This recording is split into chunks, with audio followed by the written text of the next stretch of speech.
Herkese salam. Bugünkü videomuzda təbiətin bizə bəxş etdiyi ən möcüzəvi, ən faydalı bitkilərdən biri olan dazı otu haqqında danışacağıq.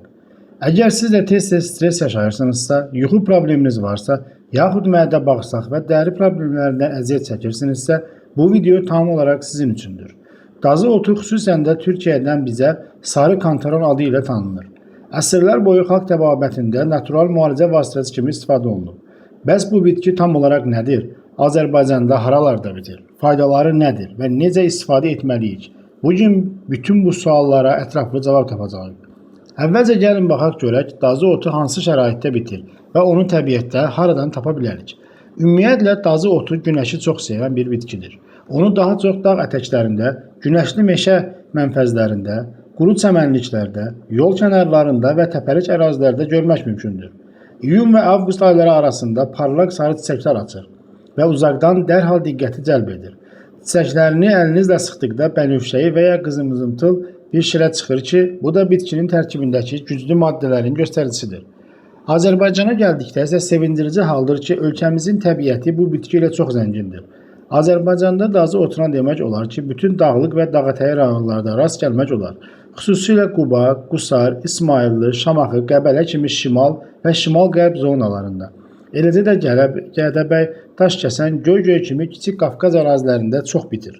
Eyni zamanda Lənkəran və Lerik dağlarında, həmçinin işğaldan azad olunmuş Qarabağ və Şərqi Zəngəzur bölgələrimizdə, Laçın və Kəlbəcər dağlarında təbii halda bitən ən təmiz, ən keyfiyyətli dazı otlarını tapmaq mümkündür. Əgər yay aylarında bu rayonlara yolunuz İndi isə keçək əsas məsələlərində. Dazı otunun faydaları nədir? Özündə bu sərt çiçəkləri toplaya bilərsiniz. Möcüzəsi deyildir. Birincisi, mərkəzi əsəb sistemi və depressiya. Dazı otu dünyada təbii antidesperant kimi tanınır. Onu hətta bəzi Avropa ölkələrində rəsmi təbabətdə yüngül depressiya zamanı dərman kimi təyin edirlər. Bitkinin tərkibindəki giperisin və giperofin adlı maddələr beynimizdə xoşbəxtlik hormonu kimi bildiyimiz serotonin və dopamin səviyyəsini tənzimləyir.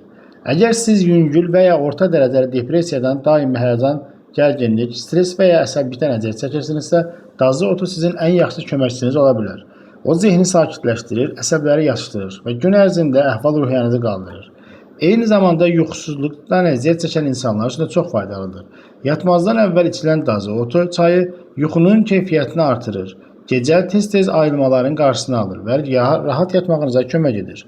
İkinci ən böyük faydası mədə-bağırsaq sistemindədir. Dazı otu həzm sistemi üçün əsl məlhəmdir.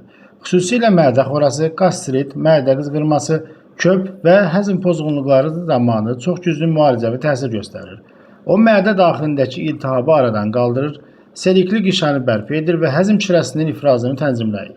Tez-tez mədə ağrısından və ya yanmasından şikayətlənənlər üçün dazı otu yağı və ya çayı çox yaxşı nəticə verir.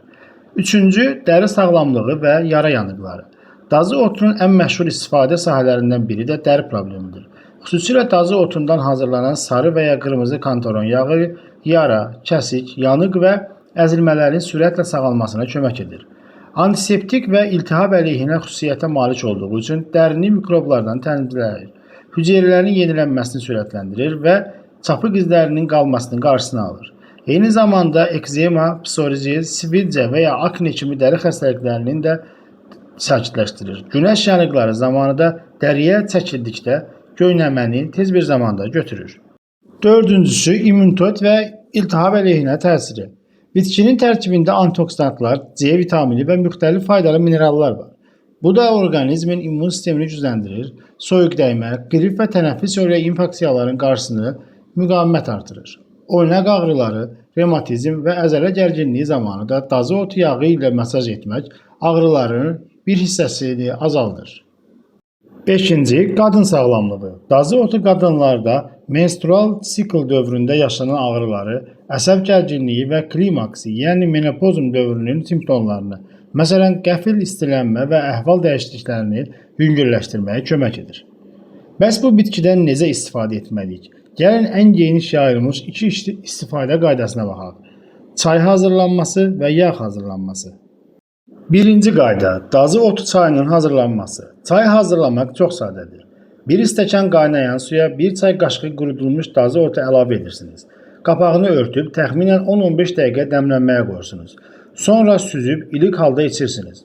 Tövsiyə olunur ki, bu çayı gündə 1 və ya 2 dəfə, tərcihən yeməkdən sonra və ya yatmaqdan əvvəl içərsiniz. Dadı biraz acımtıl ola bilər. İstəsəniz içərisinə 1 çay qaşığı bal və ya 1 dilim limon əlavə edə bilərsiniz. Amma unutmayın, çayı hər dəfə təzə dəmləmək vacibdir. Qalmış çay içmək məsləhət görülmür. İkinci qayda. Dazı otu yağının hazırlanması. Məşhur qırmızı kantaron yağı, bu yağı evdə özünüz də çox rahat hazırlaya bilərsiniz. Bunun üçün sizə təzə toplanmış sarı dazı otu çiçəkləri keyfiyyətli soyuq sıxım zeytun yağı lazımdır. Şüşə bankanın içərisinə təzə dazı otu çiçəkləri ilə doldurun. Çiçəkləri çox sıxmayın, sərbəst qalsınlar. Üzərində çıxana qədər zeytun yağı tökün. Bankanın ağzını tənziflə örtüb günəş görən bir yerə qoyun. Təxminən 3-4 gün günəş altında saxladıqdan sonra bankanın qapağını möhkəm bağlayın və günəş görən yerdə 4-6 həftə saxlayın. Zaman keçdikcə yağın rənginin necə tünd qırmızıya çevrildiyini görəcəksiniz. Məhz buna görə ona qırmızı kantaron yağı deyirlər. Hazır olduqdan sonra yağı süzüb qaranlıq və ya sərin yerdə saxlayın. Bu yağı həm dərini yumşaltmaq, yaralarda çəkmək üçün, həm də həzm problemləri zamanı səhərlər az qarnına 1 çay qaşığı içmək üçün istifadə edə bilərsiniz. Lakin hər bir təbii vasitə kimi dazı otunun da istifadəsində diqqətli olmaq lazımdır. Çünki təbiidir deyə limitsiz istifadə etmək düzgün deyil. İndi isə ən vacib xəbərdarlıqlara toxunmaq istəyir. Birincisi, günəşə qarşı həssaslıq. Dazı otu dərinin günəş şüalarına qarşı həssaslığını artırır. Məsələn, dazı otu çayı içdikdən və ya yağını dərinizə çəkdikdən dərhal sonra günəşə çıxsanız, dərinizdə ləkələr və ya yanıqlar əmələ gələ bilər. Ona görə də yağını gecələr çəkmək, çayını isə günəşə çıxmazdan əvvəl içməmək tövsiyə olunur. İkincisi, dərmanlara qarşı təsiri. Bir çox mühüm məqamdır. Dazı otu bir çox kimyəvi dərmanların təsirlərini zəiflədə və ya dəyişdirə bilər. Əgər siz kimyəvi antidesperantlar, qan durlaşdırıcı dərmanlar, təzyiq dərmanları və ya doğuma nəzarət həbləri qəbul edirsinizsə, dazı otundan istifadə etməzdən əvvəl mütləq həkiminizlə məsləhətləşin. Üçüncüsü, hamiləlik və uşaq əmizdirmə dövrü. Hamilə və süd verən qadınlarda dazı otu istifadə etmək məsləhət görülmür. Həmçinin uşaqlarda da həkim məsləhəti olmadan verilməməlidir. İstifadə müddətinə gəldikdə isə dazı otu çayını fasiləsiz olaraq aylarla içmək olmaz. Adətən 4-6 həftə istifadə etdikdən sonra ən azı 2-3 həftə fasilə vermək lazımdır ki, orqanizm öyrəşməsin və qaraciyəri yüklənməsin. Yekun olaraq deyə bilərəm ki, dazı otu düzgün və yerində istifadə edildikdə orqanizm üçün əvəz edilməz bir təbii dərmandır. Həm ruhi, həm də fiziki sağlamlığımıza bu qədər faydası olan bir bitkini tanımaq və təbiətin bu bəxşişindən doğru yararlanmaq lazımdır.